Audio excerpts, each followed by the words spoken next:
দেখো তোমাদের এই যে ক্লাস মানে বিভিন্ন রকম যে অ্যামেন্ডমেন্ট বা বিভিন্ন রকম ইম্পর্টেন্ট কেস হয়েছে যে ভারতে, সেইগুলো নিয়ে আমি যে ক্লাসটা করাচ্ছি এটা তার সেকেন্ড পার্ট।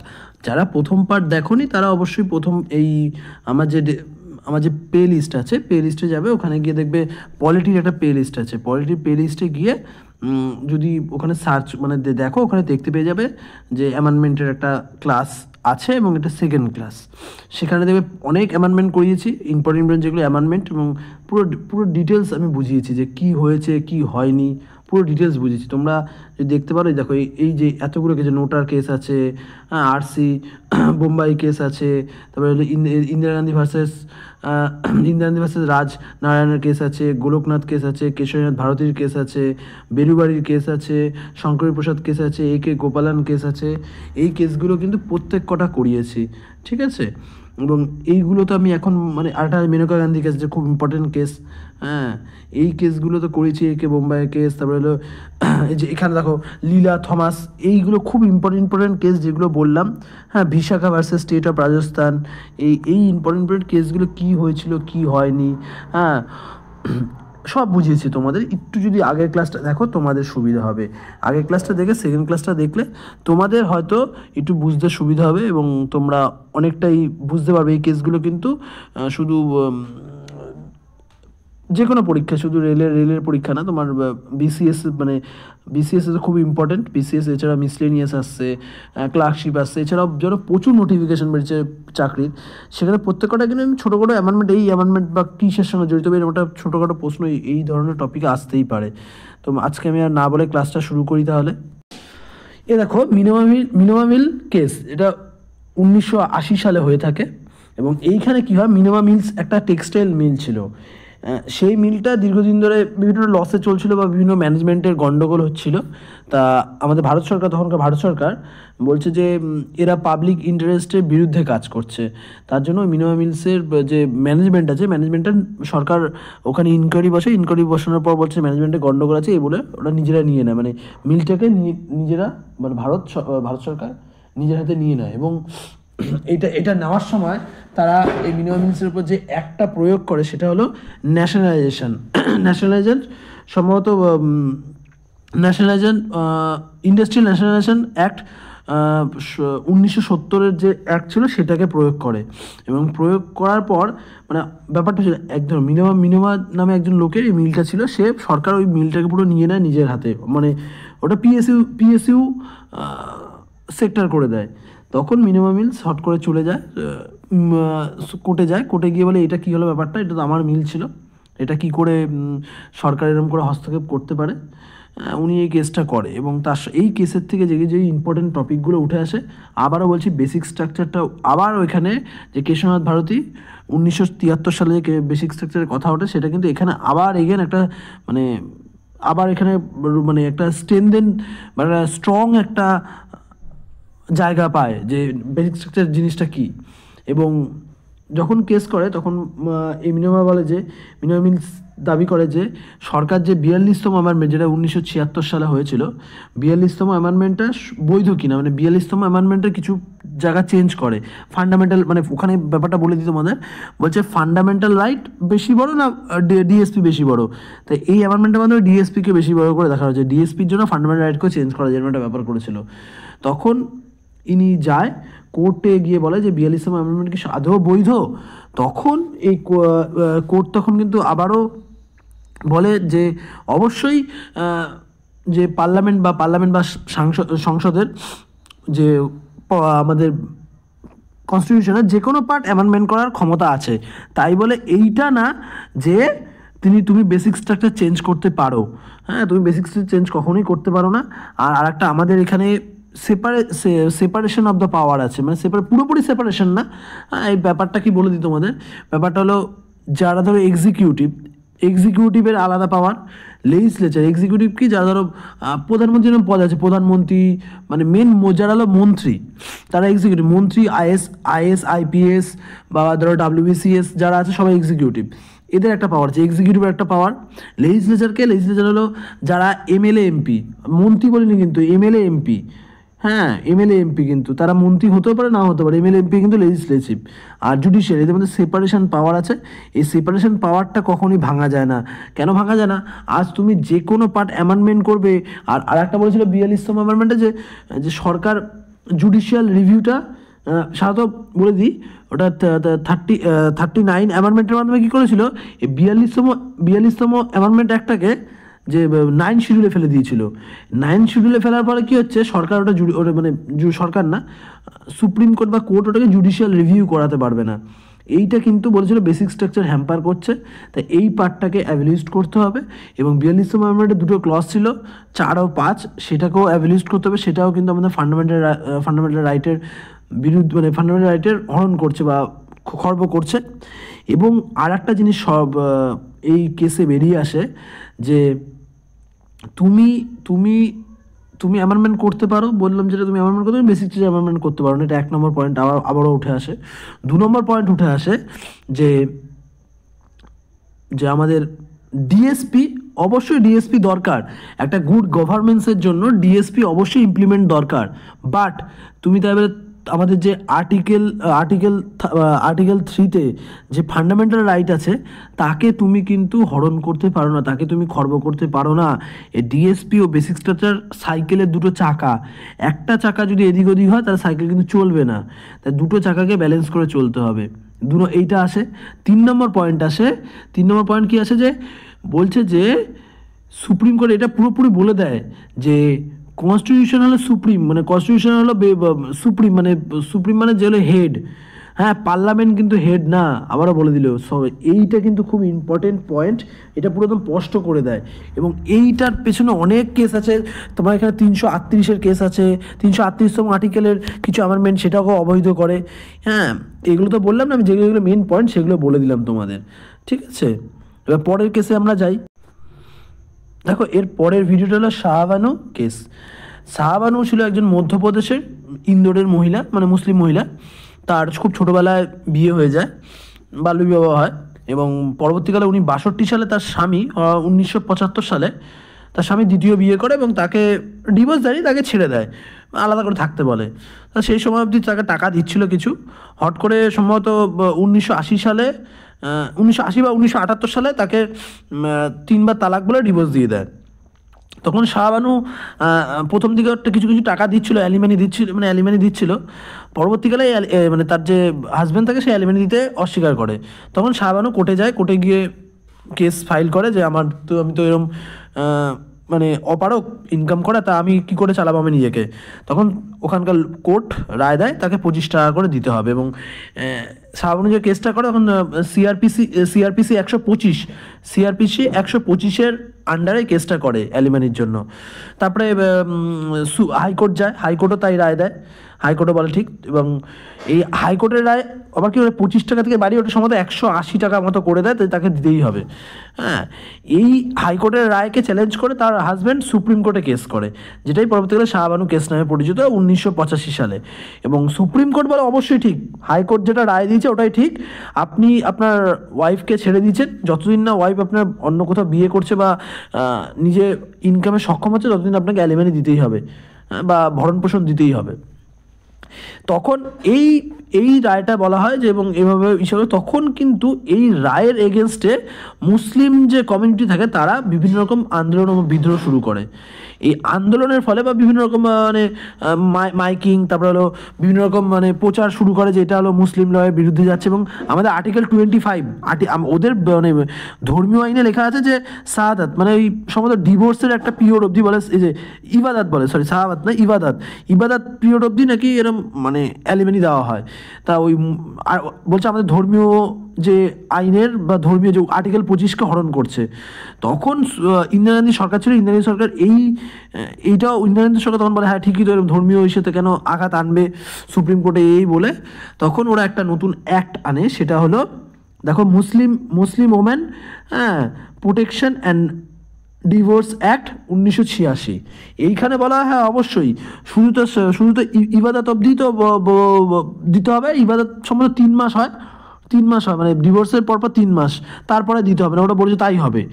তখন আবার শাহবানুর যে উকিল ছিল, দেবী নামটা ঠিক মনে পড়ছে না, উকিল ছিল, ওই উকিল তখন বলে যে না এটা তো এরকম হবে না, তা উকিল আবার আবার সুপ্রিম কোর্টে যায়। সুপ্রিম কোর্ট তখন দেখছে যে এই ব্যাপারটা তো অন্যরকম দাঁড়াচ্ছে, এভাবে তো ব্যাপারটা হয়তো অ্যালিমেনি পাবে না বা তার সে ভরণপোষণ চালাবে। তখন বলে ঠিক আছে, অবশ্যই ঠিক, আপনি যেটা বলছেন সেটা অবশ্যই ঠিক, যে মানে সরকার যে লটা আনে, যে Muslim women protection on divorce act 1986, এটাকে লাগু রেখে বলে অবশ্যই সে অনুযায়ী 3 মাস বা ইবাদত অবধি তাকে অ্যালিমেনি দেবে। কোথাও তো ধর্মীয় ওখানে তো কোথাও তো লেখা নেই যে শুধু ইবাদত অবধি দেবে, তারপরে আর দেবে না, এরম তো কোথাও লাগে যে তারপরে আর দেবে না, এরম তো লেখা দিতে হবে, কিন্তু এটা তো লেখা নেই যে তারপরে দেবে না।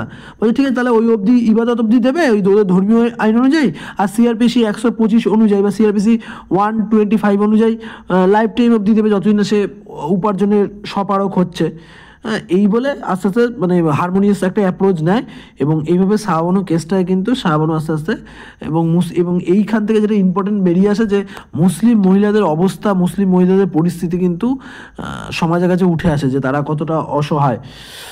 তারপরের কেসে আমরা যাই, দেখো তারপরের কেসে খুব ইম্পর্টেন্ট কেস, সরি, দেখো পরের কেসটা হলো আবার Indira Sahani and union of India 1992। এই কেসটা খুব ইম্পর্টেন্ট কেস। এই ইন্দিরা সাহানি কেসটাকে মন্ডল কমিশন কেস নামে পরিচিত। তোমরা জানো রিসেন্ট ওবিসি নিয়ে আমাদের ওয়েস্ট বেঙ্গলে খুব একটা বড় সড়ো মানে হয়েছে, একটা কেস হয়েছে যেখানে প্রত্যেক কটা নিয়োগ আটকে আছে। এটাও কিন্তু একটা ওবিসি কেসের মতোই। এই কেস এখানে কী বলে আমি বলে দিই। সরকার মন্ডল কমিশন গঠন করে। মন্ডল কমিশন কী করে, যারা পিছিয়ে পড়া জাতি বা ওবিসি মানে আদার ব্যাকওয়ার্ড ক্লাস, তারা তো ধরো আর্থিকভাবে এবং শিক্ষাগতভাবে পিছিয়ে পড়েছে, তারা যাতে আবার এগিয়ে আসে এর জন্য 1979 সালে দ্বিতীয় অনগ্রসর শ্রেণী কমিশন গঠন করে, যা মন্ডল কমিশন নামে পরিচিত। এই মন্ডল কমিশনের প্রধান কাজ ছিল যে সামাজিক ও শিক্ষাগতভাবে পিছিয়ে পড়া শ্রেণীদের চিহ্নিত করে তাদের যাতে তাদের মানে শিক্ষাগত দিক থেকে এবং চাকরির দিক থেকে সংরক্ষণ প্রোভাইড করা। এবং এই অনুযায়ী মন্ডল কমিশন রিপোর্ট করে ওবিসিদের জন্য 27% চাকরির ক্ষেত্রে 27% পদ বা 27% সিট রিজার্ভ রাখতে হবে, 27% সিট রিজার্ভ রাখতে হবে। এবং এই নিয়ে কেস হয়, এই নিয়ে যখন কেস হয় তখন ইন্দিরা সাহানি এই নিয়ে কেস করে যে এইভাবে কী হচ্ছিল, বলছি ব্যাপারটা আসল ব্যাকগ্রাউন্ডটা কি। ধরো এরকম মন্ডল কমিশন রিপোর্ট দেওয়ার পর কী হয়েছে, যে 70 সালে 80 সালে রিপোর্ট দিয়েছে, 92 সালে কেস হয়েছে। এই রিপোর্ট দেওয়ার পর কী হচ্ছে, ধরো কোনো বছর আমি বলছি ধরো 100টা পরীক্ষার সিট ছিল, সেইখানে কী হচ্ছে, সেখানে ধরো 27টা ওবিসি, কোনো কারণে ওবিসি 20টা ভর্তি হয়েছে, 100টার মধ্যে 20টা, 27টা ওবিসি 20টা ভর্তি, 7টা ওবিসি ফাঁকা পড়ে গেল। এই 7টা ওবিসি কী করতো, পরবর্তী যে কোনো নিয়োগ হবে সেখানে ট্রান্সফার করে দিত। তাহলে এরকম করে ট্রান্সফার করতো, ধরো এরকম করে পরের বছর আবার হলো, পরের বছর 10টা ভর্তি হলো, পরের বছর 10টা ভর্তি হলো 17টা, তাহলে পরের বছর 10টা ভর্তি হলো, 17টা বাকি রাখলো, আগের বছর 7টা বাকি রাখলো, 7 আর 17 কত হলো 24, আর যদি এখানে 24 আর এরকম করে যদি এখানে এবার পরের তৃতীয় বছরে যদি 27 দেয়, তাহলে হয়ে গেল তোমার দেখো 24 আর 27 হয়ে গেল 51%। এরকম করে যদি দীর্ঘদিন চলতে থাকে তাহলে তো জেনারেল যারা তারা চাকরি পাবে না, তাহলে ওবিসিরা এরকম করে বেড়ে যাবে, এরকম করে পদ বাড়তে বাড়তে একসময় 100% হয়ে যাবে। এই নিয়ে কেস হয়। এই নিয়ে কেস হওয়ার পর তখন কিন্তু সুপ্রিম কোর্ট রায় দেয় অবশ্যই 27% বৈধ, কিন্তু এই সংরক্ষণ যেন 50%-এর ওপর মানে 50% অ্যাভাব যাতে না যায়। তুমি সংরক্ষণ করতেই পারো, তুমি 49 থেকে 50% অবধি করতে পারো, এর বেশি যাতে না যায়। এবং এই কেস থেকে কিন্তু ক্রিমিলিয়ার নন ক্রিমিলিয়ারের কেসটা আছে। তোমরা অনেকে হয়তো ভাবে ক্রিমিলিয়ার কি, ক্রিমিলিয়ার ওবিসি, নন ক্রিমিলিয়ার ওবিসি। ক্রিমিলিয়ার ওবিসি কারা, ধরো একটা এ আর বি, এ একজন ওবিসি আছে, বি একজন ওবিসি আছে, হ্যাঁ, এ পার্সন একজন ওবিসি, বি পার্সন একজন ওবিসি। তো এ পার্সন ওবিসি সে চাকরি পেয়ে গেছে, চাকরি পাওয়ার পর ভালো টাকা কামায়, ধরো তো অ্যানুয়ালি 12 লাখ টাকা কামায়।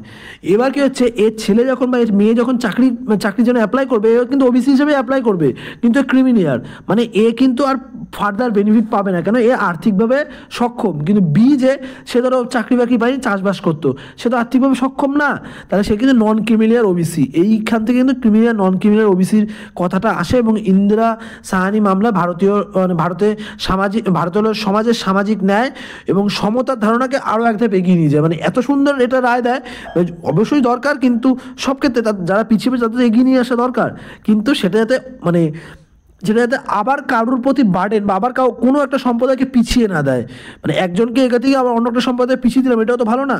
ঠিক আছে, এই রায়টা দেয় খুবই, আমি এত ভালো করে তোমাদের বোঝাচ্ছি। হ্যাঁ, তোমরা কিন্তু ভালো করে চ্যানেলটা দেখো, আমার অনেক ভিডিও আছে চ্যানেলে এবং ডেসক্রিপশন রাইটিংয়ে প্রচুর ভিডিও আছে, তোমরা অবশ্যই চ্যানেলটা ফলো করো, দেখো। হ্যাঁ, দেখলে তোমরা অনেক আরও ভালো ভালো ভিডিও পাবে। ঠিক আছে, পরের কেসে যাই। পরের কেসটা দেখো, নির্ভয়া কেস 2014 সালে হয়েছিল। খুবই মানে এটা একটা ভারতের ইতিহাসে একটা খুবই বাজে একটা নিক্করজনক ঘটনা। তোমরা সবাই হয়তো জানো। তাই এইখানে কী হয়েছিল, এখানে জানো দিল্লির বুকে এই ঘটনা ঘটেছিল এবং এইখানে রেপের যে সংজ্ঞা বা রেপের যে ওয়ার্ড সেটা পুরো চেঞ্জ হয়ে যায় এবং এইখানে বিভিন্ন রকম আইপিসি, সিআরপিসি এবং এভিডেন্স অ্যাক্ট, হ্যাঁ এখন তো জানো ন্যায় সংহিতা হয়েছে, ভারতীয় ন্যায় সংহিতা, ভারতীয় নারী নাগরিক সুরক্ষা সংহিতা এবং ভারতীয় এভিডেন্স অ্যাক্ট বা ভারতীয় এইগুলো চেঞ্জ হয়েছে এবং এই এই মানে এই নির্ভয়া কেসের মাধ্যমে কী করা হয়েছিল, এই পিনাল কোড বা আইপিসি, সিআরপিসিগুলো চেঞ্জ করা হয়েছিল এবং বিভিন্ন রকম আরও কঠিন সাজা আনা হয়েছিল। ঠিক আছে, এটা শুধু জেনে রাখলেই হবে।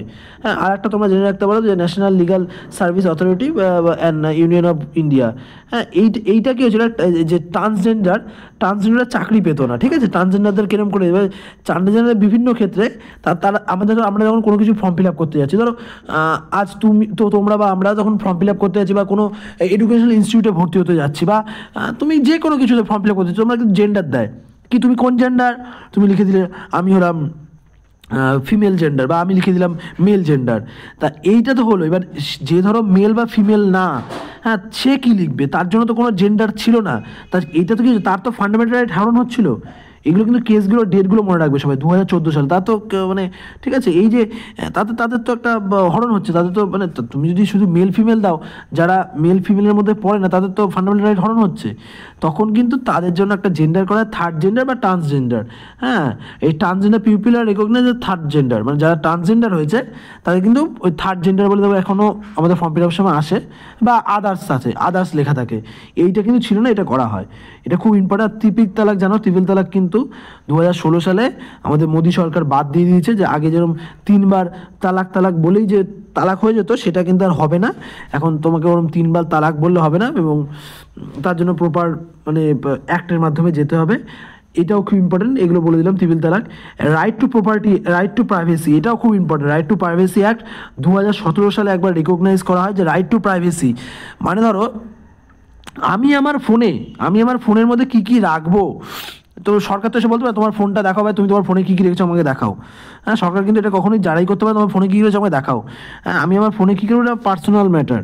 হ্যাঁ, এবার যদি আমি কোনো ইসের সঙ্গে, আমি যদি কোনো টেরোরিস্ট অ্যাক্টিভিটি বা কোনো ইললিগাল অ্যাক্টিভিটির সঙ্গে জড়িত না থাকি, হ্যাঁ জড়িত থাকলে অবশ্যই সরকার ইনকোয়ারি করতে পারে, কিন্তু এমনি একদম সাধারণ মানুষকে না, এরকম আমার প্রাইভেসি আছে, আমি ঘরের মধ্যে কী করবো, আমার প্রাইভেসি আছে, এইটা কিন্তু সরকার হরণ করতে পারে না।